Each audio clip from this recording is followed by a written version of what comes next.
Good afternoon and welcome to Opinion Journal. I'm Mary Kissel. Well, we're another day into the IRS harassment scandal, and it turns out that it's even worse than we first thought.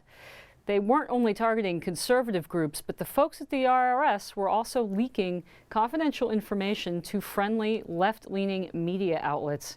Here to comment is Best of the Web columnist James Taranto. James, let's start with ProPublica. For the viewers out there who don't know it, what is ProPublica and how is it linked to this scandal? Well, ProPublica is a 501c3 tax-exempt nonprofit corporation.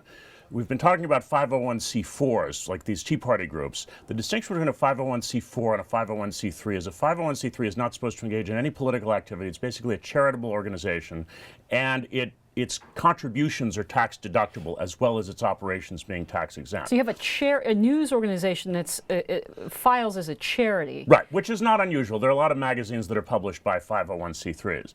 But what's sort of interesting here is ProPublica reported just yesterday that an earlier report of theirs from last year had been based on confidential filings from conservative 501c4 applicants that had been leaked or sent to ProPublica in response to a request for information, even in violation of the law. These were confidential applications that were not supposed to be released to anyone. Now, apparently the IRS contacted ProPublica afterwards and said, oh, gee, please don't use these. We weren't supposed to release them. Oops.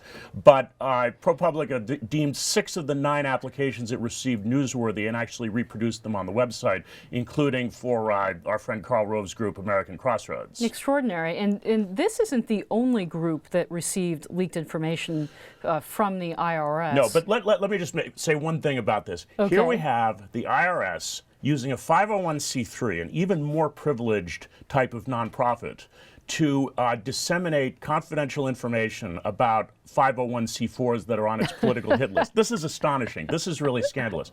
The other example involves a group called the National Organization for Marriage. This is a 501c4 nonprofit that is opposed to same-sex marriage.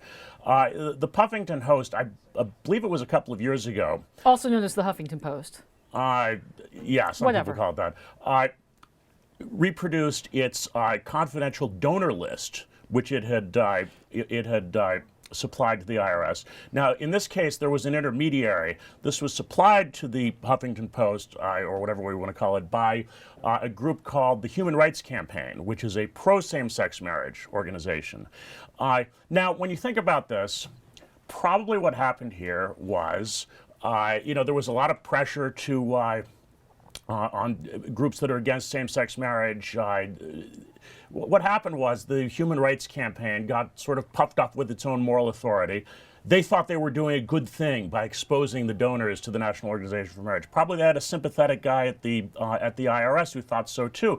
It's and whatever you think of same-sex marriage, this sense of moral authority led them to do things that were illegal and wrong. And very scary. I know our colleague Kim Strassel last year chronicled the trials and tribulations of Frank Sloot, I hope I pronounced that correctly, who was a big donor to Mitt Romney, and he was targeted by the IRS when it was revealed that he was one of the biggest donors to that campaign. Yeah, he actually didn't donate to Romney because you can only donate $5,000 to a campaign. He donated to organizations that were supporting Romney's candidacy. The Obama campaign called him out by name in an email to its supporters and said that he had a shady reputation, whereupon he was audited for 2 years of his tax returns by the IRS. His business was audited by the Labor Department, and he has since been audited a third time, or been announced that notified of an audit for a third year at the IRS.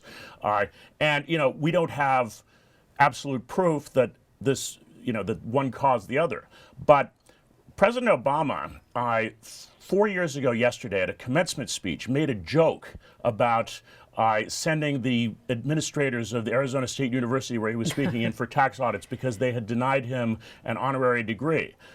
It's a joke that doesn't seem quite so funny now when we see these pervasive abuses of the IRS in his administration. I think that's even understating it, James. It almost seems sinister.